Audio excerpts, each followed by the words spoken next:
a couple of people join. We had about 157 registrations, but we know that we never get the full registration to participate, the registrants to participate. But maybe let's give it another 2 minutes. Let's see how many people show up and we get started. So please, in the chat box, let us know where you're joining us from. Introduce yourself and let us know where you're joining us from.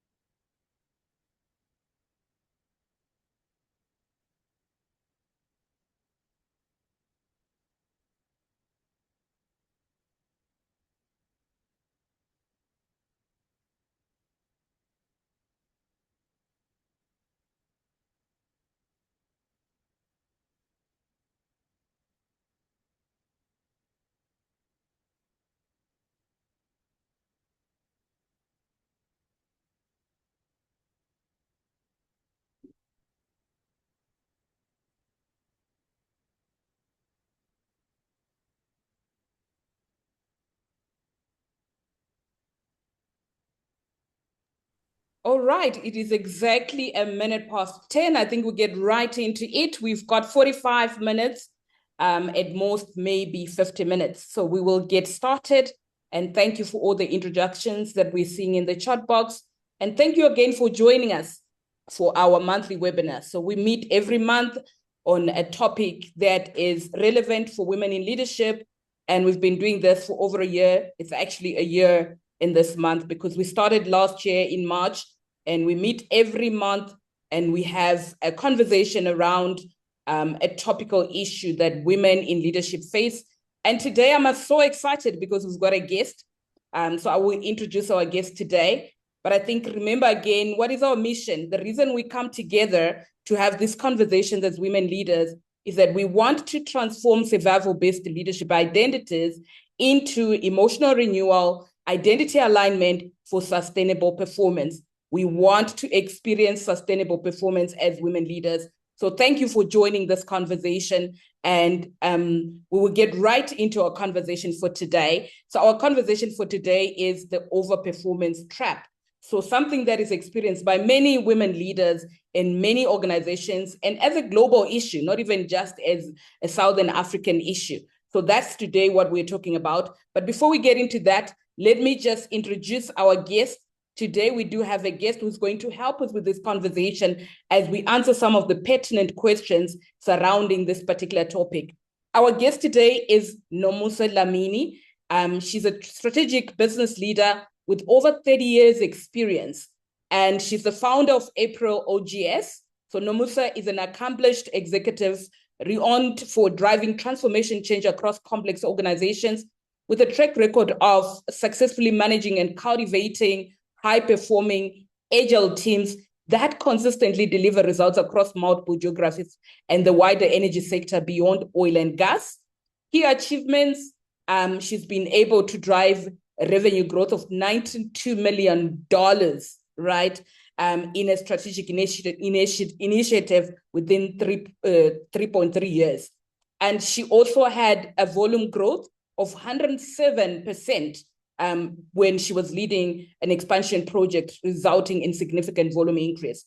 And she also has oversaw a large infrastructure project of over 1.2 billion. So extensive experience in strategic initiatives with teams in the FIS, market-driven expanded market presence in emerging markets, and successfully led teams across Africa, Asia, Europe, and the Middle East.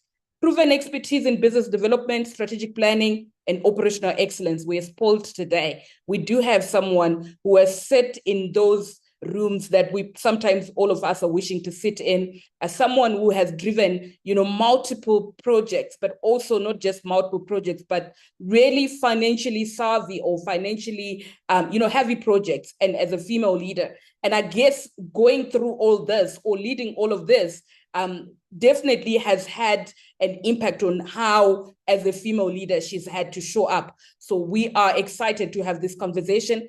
The profile is I'm not going to be able to get to everything on her profile, But she has an MBA from University of Natal, a Bachelor of Social Sciences from University of Cape Town. She's got various other certifications from INSEAD, from University of Cape Town again. And she is a graduate of our Leadership for Women program. So she has been on our Leadership for Women program with Leadership Management International. So really excited. Nomusa, welcome. Welcome to this conversation, and thank you for joining us.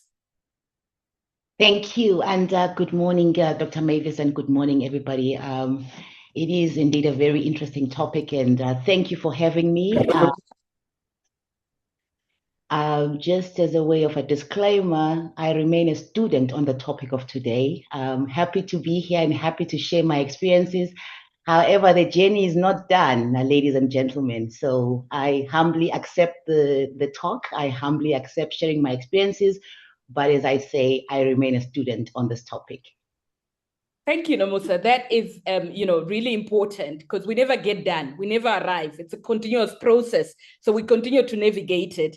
And so what we're going to try and do today is to, have Nomusa answer some of the questions that we may have. So as we're going through the topic, if you've got any question, please drop your question in the chat. We may not get to all the questions that you drop in the chat, but we'll probably get to some of the questions. But we've got questions here that will help us to recognize the trap. How do you know that you're now overperforming? And why does it happen? And also, how do you make the identity shift? And also, what are the practical insights that we could work with? So these are some of the areas that we'll look at. We might also not go through all the questions we've prepared, but we will try and get to as many as we can. So also to get us started, right? So, most women, we are seen as reliable, hardworking, and always delivering. At what point does this become a performance trap? Well, simplistically, we human beings, we love. I think somebody's not muted.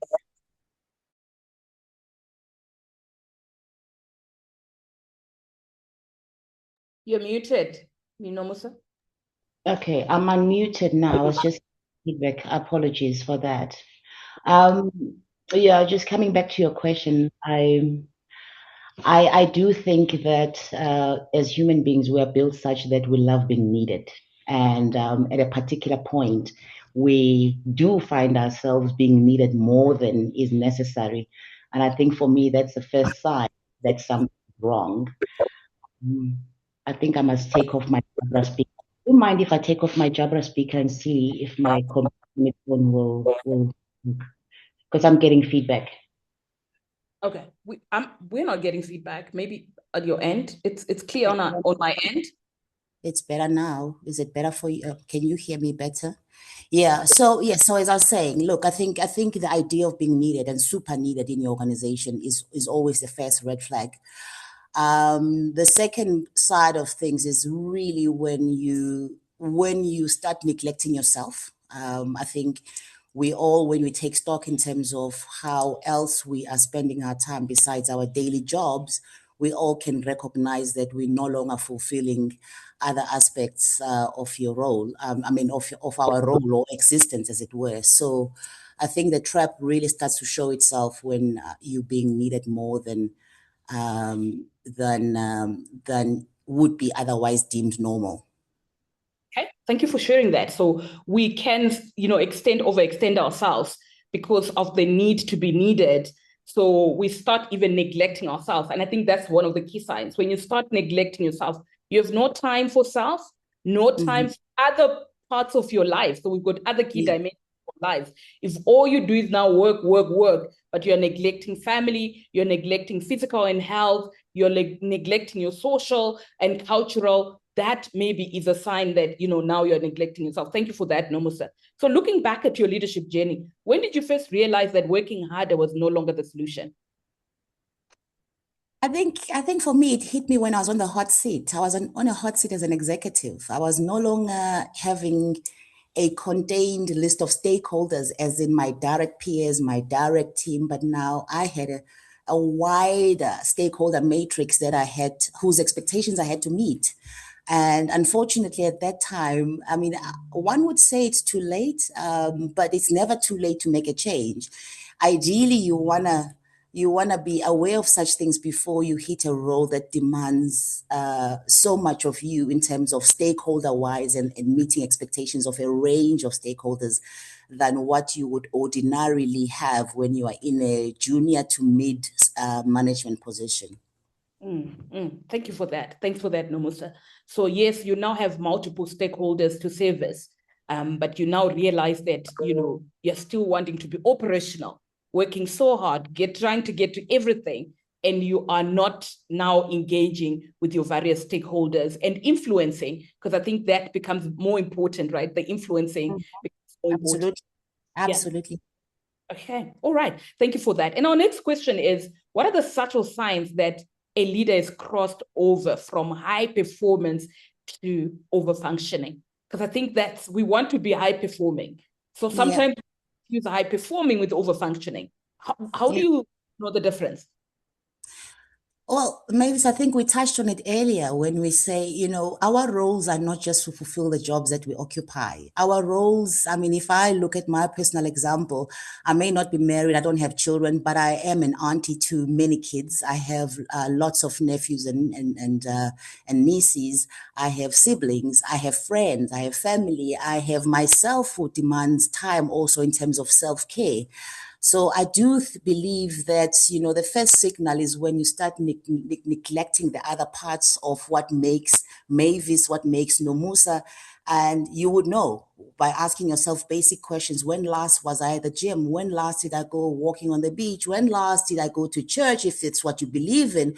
When last was I into myself? When last did I sleep a 10-hour shift, which there is absolutely nothing wrong with sleeping a 10-hour shift. Then you know that something is wrong when you answer those questions honestly. Okay.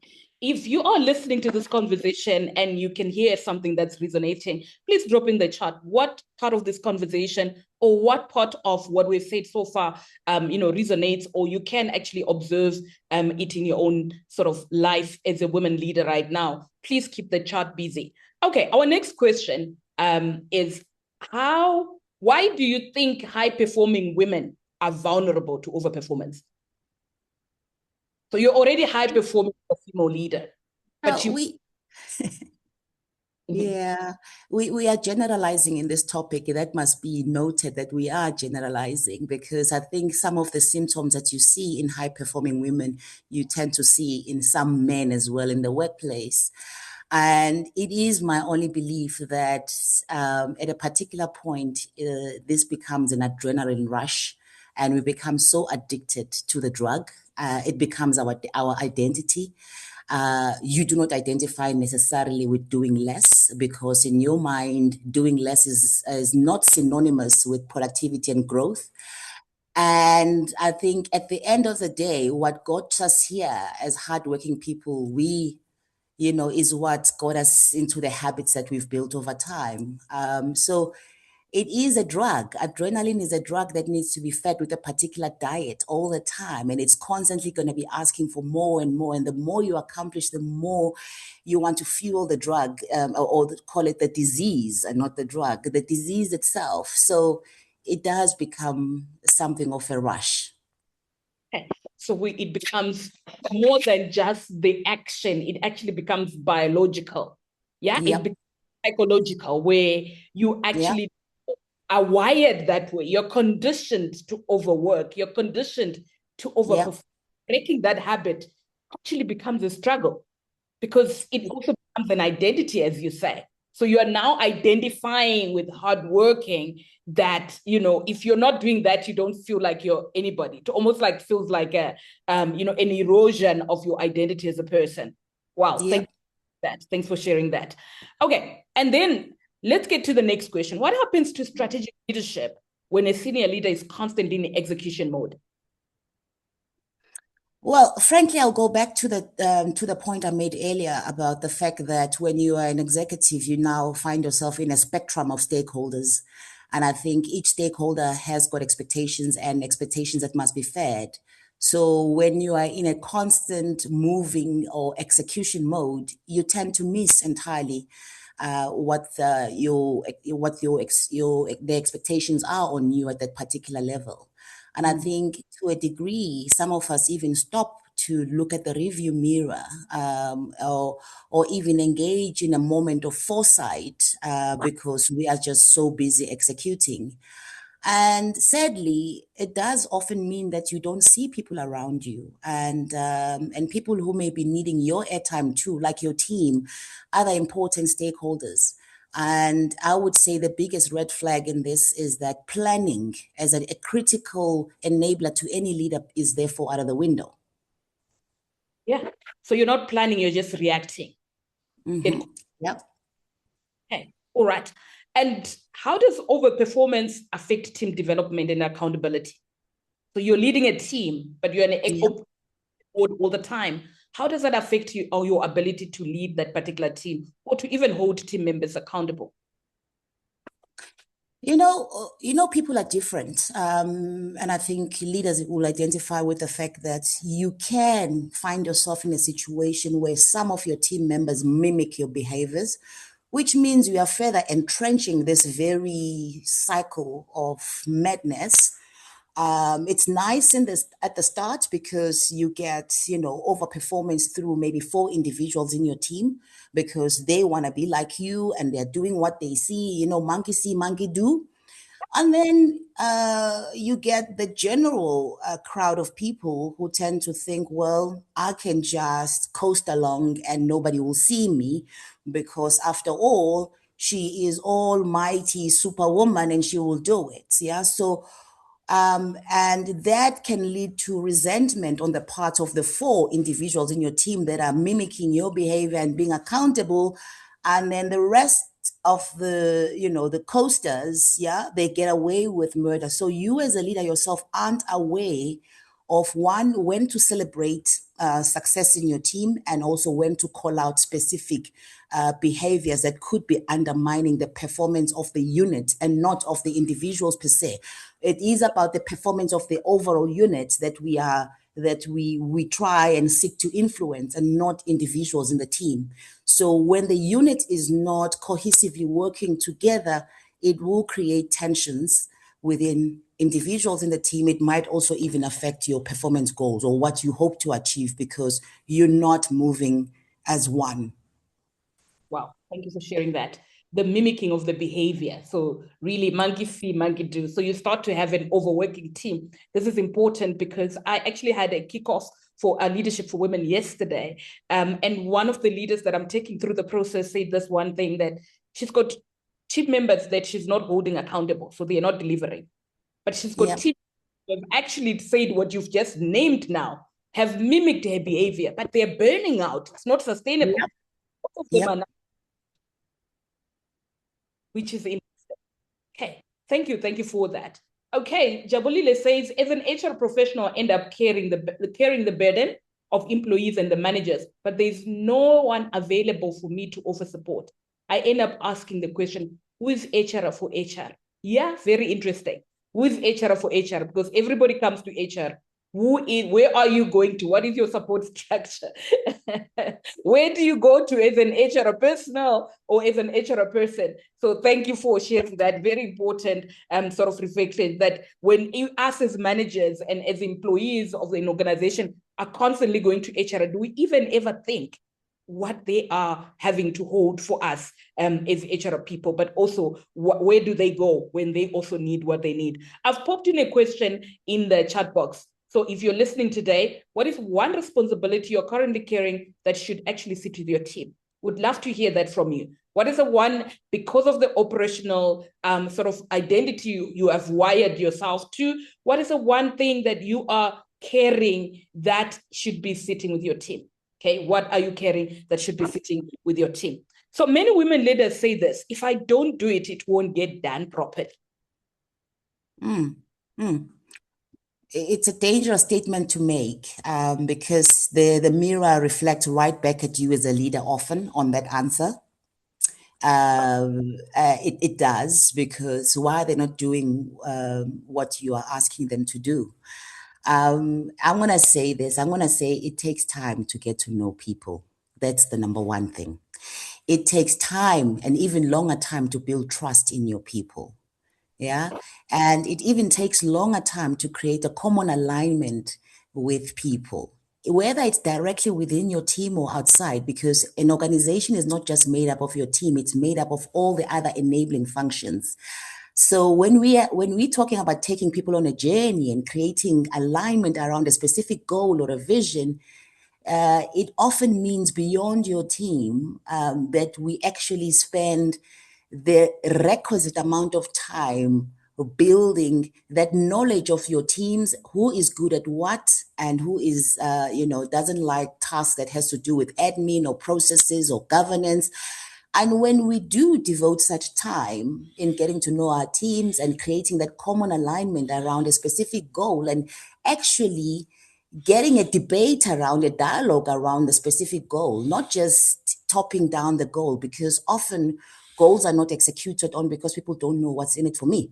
Why am I doing this? No, you can't do it because Nomusa said. We need to create and encourage dialogue around these topics, around your vision, your goal. Why are we doing this? Where does it fit into the bigger picture? When we achieve this, what's in it for all of us? But the bottom line is all of this happens because we have not understood what each member of our team brings as a strength, and we are not leveraging the strengths of our team. Hence, we think we are superwomen and we can do it all. If I'm not at work on Monday, nobody does what needs to get done. That is a reflection question. Right. Thank you for sharing that. So it is a reflection of how you're leading. Are you creating the system? Are you getting to know your team? Are you leveraging their strength? And are you investing the time that is required? Because I think sometimes people like, the deadline is looming. The time that I need to be getting to know someone, I could get the job done and get it through the line. Right. Yep. Now me investing time to get the person. But when you actually do that, you become the system instead of you building a system that works. Yep, absolutely. And you're putting more on yourself. And you then Less become time for yourself too. Thanks for sharing that. Okay, and I think that already answers our next question on what does a belief reveal about leadership system around them? And I think you named it, to say, if you are setting high standards for yourself, you are not creating the opportunity to get to know your team so that you can develop them, or you can delegate the work, or you can know where their strengths lie, then you become actually the system. Okay, what are some of the personal costs of sustained overperformance, emotionally, professionally, and physically? What does it cost? The cost of overperformance. It's self-neglect. You are the most important person. And, nothing comes out of an empty cup. So when you neglect yourself, the cup is empty and you're hoping you are pouring into other people's cups, but there is nothing in your cup yourself. Yeah. Somebody clever told me about this a few years ago when I undertook leadership for women. Because again, I thought, I'm on the go. The energy is there. I'm on the go. But guess what? There was no plowing back into this cup called me. There was no physical exercise. There was no romance. There was, okay, you have friends, but when last did you actually spend quality time with them? You have a family and a father who may die 8 years from now, but when last did you spend time with your father? So these are some of the costs of that. And I think the fallacy of thinking you can keep doing it every day and be successful is what needs to get challenged, because you can't. You need to pour back into this cup called yourself, which is the most important cup for that cup to keep being able to pour into others. Yeah, thank you for sharing that. So it's the relational cost. It's actually the physical cost. I think an article recently that says 1 in 3 women are considering quitting their leadership roles, not because of anything other than it's not sustainable. Like they are difficult to sustain how they are functioning at that level. Absolutely. All right. And our next question, what are the early messages about success, responsibility, or competence that shape us as women? What are we taught? What are we conditioned around performance, success, and responsibility that probably kind of then trap us into this overperformance, or kind of get us into conditioned responses about how we need to show up as leaders? It's a combination of both messages and social cues, Mavis, I think. And what you observe as a girl child growing up. It's, some of us learn largely through observation. Other people learn through being taught. I'm the former. I learned through observation. So I'll give you a personal example. I grew up around my grandmother a lot. And at 5 o'clock, the woman is up, and at 5 o'clock, she's shouting like a woman doesn't sleep this long. The sun is going to come into your behind. You got to get up and make your bed, and we got to get going, got to get moving. And later on, I lived with my single mother. And again, the same message. Yeah, the choice is yours. You have it in you to become whatever you want. You can become like me, a single mom with 4 kids, or you can shape your life differently. All of which is not bad, but you recognize what it then does to you to get into a particular trap later in life, because it's not bad to have strong female leaders around you growing up and observing what they do, being early birds, feeding everybody, nurturing everybody, making sure things are done. But I think it's just a recognition that too much of anything is not good, and be aware when it starts to affect you negatively. But I think you bring out a very pertinent topic there, or point, that yes, we have been conditioned. Yes, we have learned. But as leaders, do we have an opportunity for self-reflection, to pause and reflect and say, history shaped me, but what part of history remains with me, and what part will I no longer want for myself? So almost self-opening. Right? And I think this is critical for many women leaders, because if all we do is operate from conditioned responses, the chances are some of the way we've been trained is no longer relevant. Yeah. Right?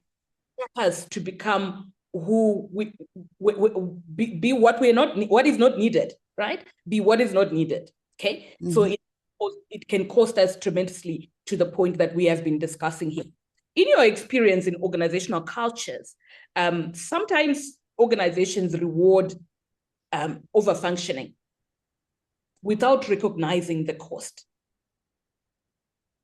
How do we as women leaders have this conversation to shape culture differently? I don't know if that is the question to ask, but I'm just thinking the culture sometimes around you, the system, is rewarding overperformance. And we know that as people, we do what is rewarded. We do what is paid for. We do. We do. I mean, and again, not every organization is the same in terms of cultures and what they reward. And we must be careful not to sweep everybody with the same paintbrush, because I've had the luxury of working for organizations that were very much people-centric, people-driven, team-driven, and recognition of things that were softer, in other words, than your hardcore goals, such as financial goals. And some organizations give a good balance between financial goals, which are like short-term, as well as what you as a leader are doing with your teams, how you are leading your people, and some of your 360 feedback from your teams in terms of how you've helped them grow and develop. Then you get the straight cut, the general norm, which is a transactional organization that seeks to measure individual performance against a short-term goal, but missing a big part of what would become that organization's strategic pillar of competitiveness, which is what are you actually doing to grow your people? What are you actually doing to grow yourself as a leader? What are you actually doing, just to nurture a healthy environment where people can thrive and be productive and still be healthy? So, and again, it's not all lost, because it's in us as leaders. When we recognize the cost of driving a particular agenda, we have the obligation to find ways to introduce a different way of measuring performance. Right. Okay. So not every organization, but some organizations also reward, performance. So it becomes almost like, you want to be able to be rewarded more, so you work more. So thank you for sharing that. Some organizations have got healthier cultures. They're more holistic in their approach to engaging with employees and people that work inside of those organizations. So one of the things that I also noticed, and I think we touched on this earlier on, is that senior leaders or senior women leaders often find it difficult to step out of the doing mode into strategic leadership. What is What are some of the contributory factors? Well, it's a stimulus response kind of training. You know, after all hard work, working hard is what got me into this leadership position. So we always reference the past. And even though the past is not exactly what's going to get me to my next assignment, so what I observe with myself and I observe many other leaders do is the going back to the past. What got me here? And the danger with that is what got me here is not exactly what's going to get me onto my next exciting assignment. Love that. What got here will not get you there. Marshall Goldsmith says this, you know, and it's very important to say, if we want to go to the next level, how do I need to become? Who do I need to become to get to my next level? And so that is very important. What internal shift is to happen before leaders can move from I must carry everything to I can lead the system? Well, it's a simple question of it starts with us, yeah? It starts with that looking at yourself in the mirror, that moment, and how much time you spend on reflection, how much time you spend collecting feedback. People don't like feedback from their peers, from their teams, and there is nothing uncomfortable about feedback because it is the perception of the stakeholders around you. So the shift that must happen is that really we do owe ourselves all that moment of reflection, that moment of analyzing, you know, how am I doing? The strengths that I carry, they can equally be my blind spots, and recognize that, and that at some point what you possess as strength can become a blind point, not an enabler, is really the start of the conversation. But because we're not trained as human beings to be self-observing, as some people who meditate quite a lot, they can self-observe. Some people like myself, I self-observe better in the morning, but later in the day, I'm in the going mode. I'm not self-observing anymore. Then it becomes important to have accountability partners and people who can give you genuine, honest feedback that says, no, Musa, you're doing it again. Yeah. So that is important. Who do we have around us who can give us genuine feedback that we also feel safe to receive? Because sometimes feedback come and we become offensive or defensive, depending on who is. And even if it's not malicious, we can interpret it as malicious based on the relationship. So the idea of building accountability bodies or accountability partners, people that you feel safe to receive feedback from, is very important as a female leader. So thank you for that. And so I know that we are talking about sustainable leadership or sustainable performance. The reason why overperformance is a trap is because of the long-term effects or costs that it has, that we've already highlighted on. But what does a sustainable leadership look like? Interesting one. I don't know if anybody who's gotten here, but I would say idealistically, that leader has built a healthy network of people around her that she can depend on, whether socially, career-wise, etc., etc. That not everything falls on her shoulders. That's one. I think, secondly, that would be a moment when one is attuned to who her entire stakeholder list is and what are the expectations of she or him, therefore, and being able to afford sufficient airtime, as it were, and on conversations that ascertains whether or not we are still on the right track in as far as the expectations of such people are concerned. And of course, most importantly, the topic we keep coming back to is that such a leader would have time, or be able to afford herself time to feed all other aspects of her existence that requires equal attention, physical well-being, social, spiritual, learning and development, and my personal favorite, which is romance, which is always in the dark box. Right. That we can become romantically involved with our work that we forget we actually are human beings with those needs. So highlighting that. Thank you for highlighting that. Okay, and then so one of the things that we also notice us as women is the issue of setting boundaries, that we struggle to set the boundaries so that we can have, and I think all the things you just said now require that you have. So with the multiple stakeholders, whether as accountability bodies, the system that you've created to support you and your leadership, there's definitely boundaries for each of the support structure you have.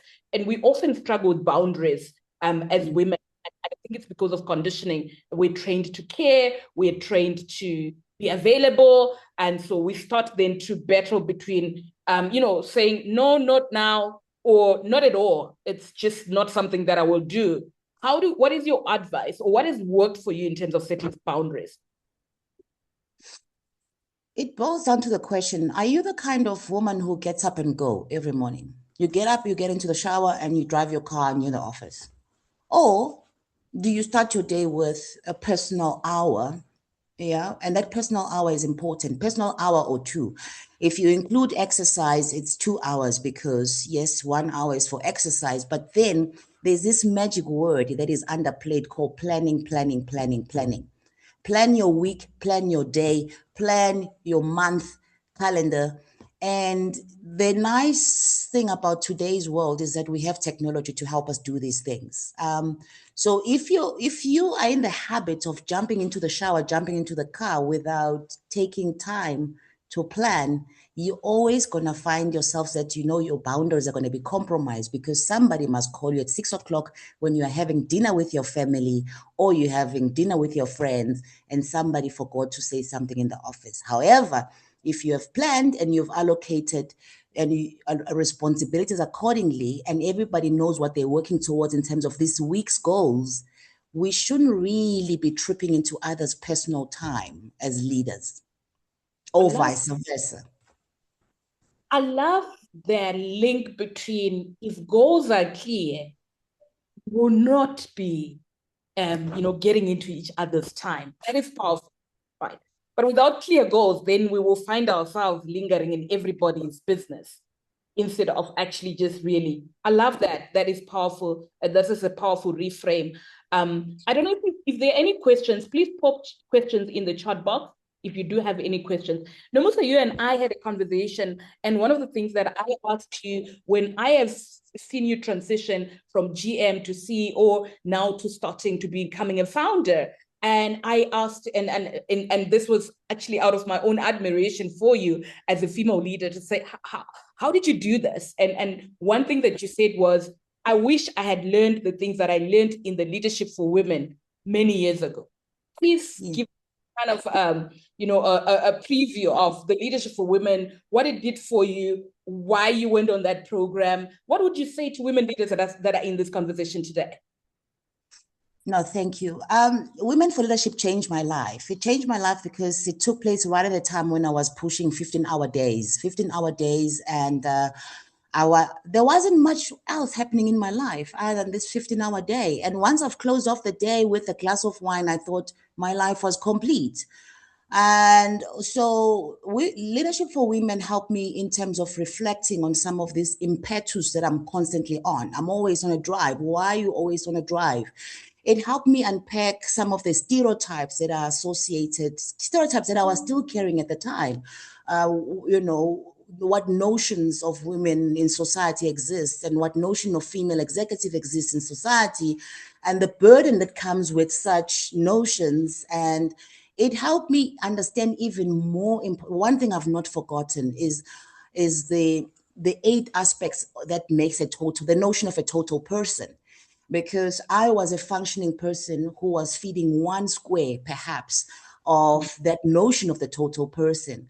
The nourishing of self, the taking care of Nomusa was not there.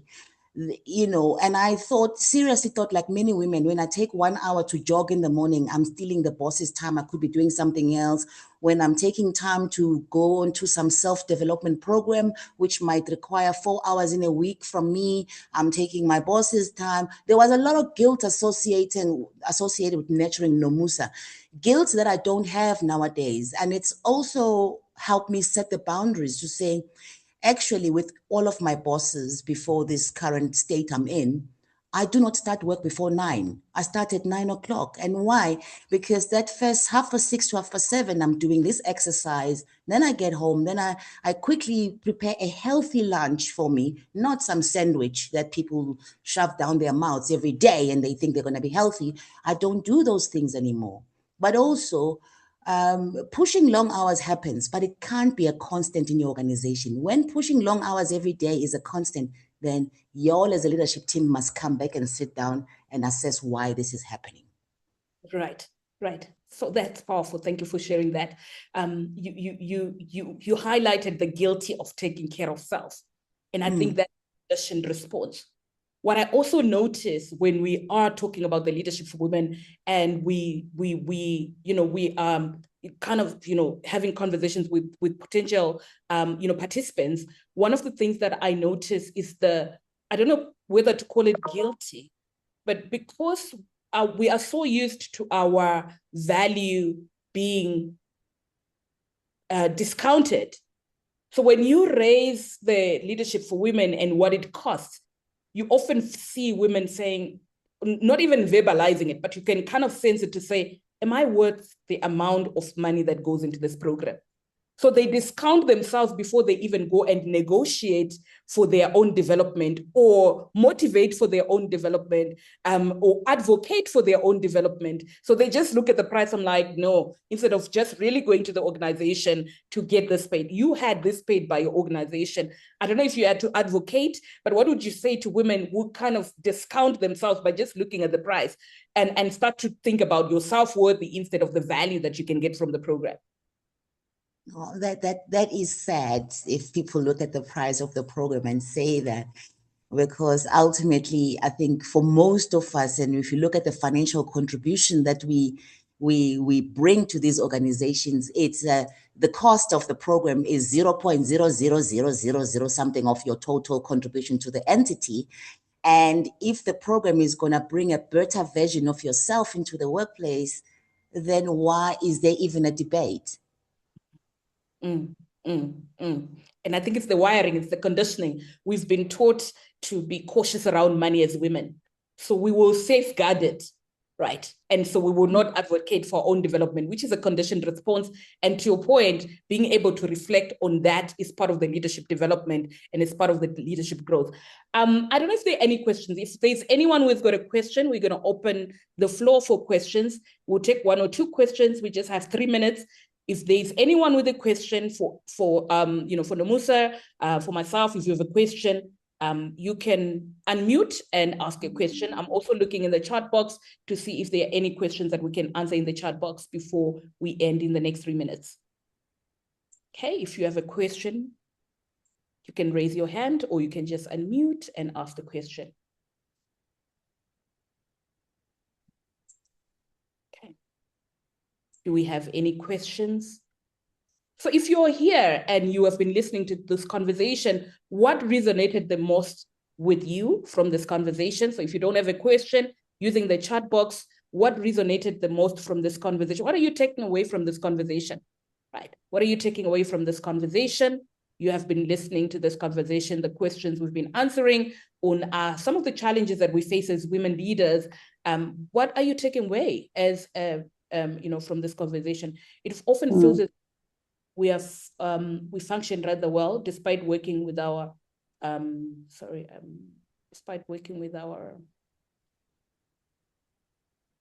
Nomvula has got the hand up. Nomvula, please go ahead and ask the question. It's actually an observation or something that I put together from a few things that Nomusa was saying. For me, it's the culture within an organization. Does not matter what type of initiatives you come with, if the culture is not conducive to evolve and need whatever the organization needs at that time, and the leadership does not come to the party, and everyone stays busy all the time. I think that staying busy all the time, I work in an environment where we are constantly running. We have peaks all the time, 3-4 years in a row. People have burnout. And as an executive, you try and influence the culture to change, but it's not changing. So for me, it's the culture within the organization that ultimately, affects the effectiveness of a leader. You know, you are a leader, but you're a leader within the pack of leaders. And if you're the only one that sees that things need to change, I don't know how to change it. And then also, I think the shareholder, for me, it depends who your shareholder is and what vision they have and how they influence. And if you, for example, work in a public sector, but you want to drive things like it's the private sector and things are just not moving. Sorry, I don't want to hold up, but for me, I was hoping to get something out as to how one individual at EXCO level can sort of influence the culture to change it to An enabling a one is a question that you're asking. Yes. No, look, I mean, that's a very big topic, the topic of culture. And again, ultimately, culture is created by people within it. And you may not be a shareholder, but we ultimately are responsible for what persists in our organizations. There is a moment, Nomvula, when you have to access for yourself. If there is such a contrast between your personal values and that organization, you need to do something about it. And doing something about it, I mean, if you look through my resume, I have left many organizations. I mean, you get to a particular point in time when you say, this is no longer serving me, and therefore, well, the world is your oyster, and therefore you start creating steps to get to an organization that is more congruent with your personal values. That's exactly what I started to do this year. I've only had private sector experience, and I felt I needed to give back. Just for context, I'm from Namibia. I'm dialing in from Windhoek. So I felt it was my responsibility as a Namibian to try and give back the skills and knowledge that I've gained in multinational companies over a 20, 30-year period back into the public sector. But yeah, just what you said now, I think it's a decision I need to maybe take for myself. I tried, it's not working, and it's frustrating me. So maybe it's best that I then step back to where I can run as fast as I want to. Yeah. All the best, Mvula. One last question. I know that we are over time. Regina, quick question. Regina, will allow you to ask that question. I think it'll be the last question. And thank you, everyone, for acknowledging the insights that we got from Nomusa. Thank you, everyone, and for all the takeouts that you have said. Regina, please go ahead. Thank you so much, Mavis and Nomusa, for this presentation. It was all so insightful. So my question is, I don't know how I get here, but I'm here and I'm grateful. How do we join this organization of yours? And I am just tapping into leadership as a woman. So I guess one of my mentors put me here. So I am happy with this discussion and I'm learning a lot. But then how do I get more? Like right now I'm thirsty. I feel like we've just scraped the top of everything. Like where can I get more of this for my growth? That's my question. Okay, Regina, we do monthly webinars. So if you've registered, you'll be receiving every invite for every month's webinar. We do have longer programs that Nomusa was talking about, the Leadership for Women coaching program, which is a 10-week coaching program that is more intensive, and you get to actually really immerse yourself in or some of the things that we shared here to develop your leadership as a woman. So those are some of the areas, and I will send you an email with this recording. You will receive this recording, but you also receive information regarding the Leadership for Women if you're interested in going the transformative route to build your own leadership sustainability. So thank you everyone for joining us. Nomusa, thank you so much for such an insightful session. And I'm sure that all the women here can say the same thing, that they've really, benefited from listening to someone who's been there, someone who's done it, and without sugarcoating it, really talking about some of the challenges, but also really just saying it's a continuous journey. Nobody arrives. So we keep on working on ourselves. So we don't do once off and we're done. So you remain accountable to the process so that you navigate all the challenges that you continue to face as a woman leader. Thank you so much, ladies. And we'll see you again in April or in any one of our other programs. Thank you for joining and have a great weekend. Thank you, Dr. Mavis. Thanks, everybody. Cheers.